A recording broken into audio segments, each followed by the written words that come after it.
咁我哋可以睇到啲味菜式嘅已經完成咗啦。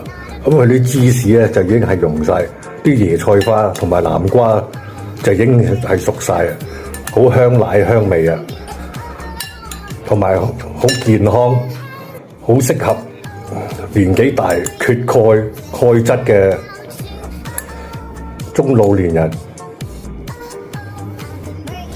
有健康嘅食品。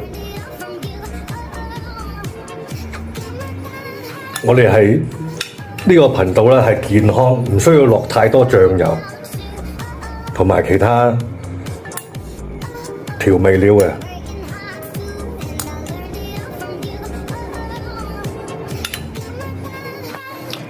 今次介紹呢道菜式咧就係椰菜花南瓜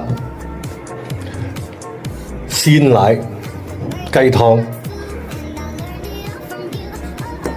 抹薩呢拿芝士同埋一個帕瑪鎮芝士、黑胡椒、鹽，材料就好簡單。維他命咧，佢係含 A、B、C， 有鈣質，適合中老年人嘅食品，小朋友都啱食嘅。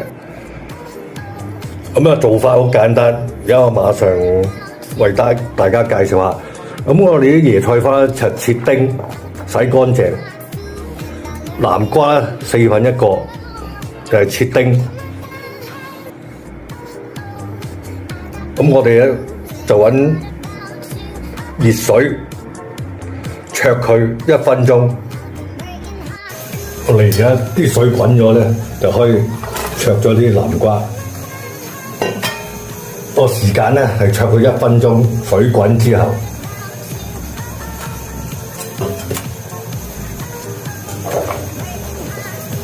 咁我哋可以擺埋啲椰菜花落。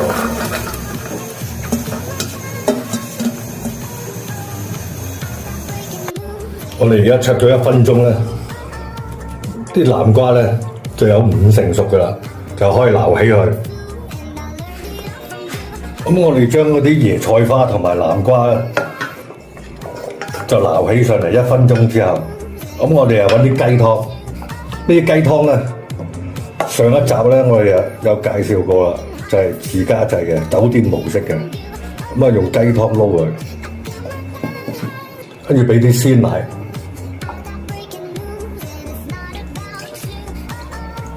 輕輕撈一撈佢，咁啊落啲鹽、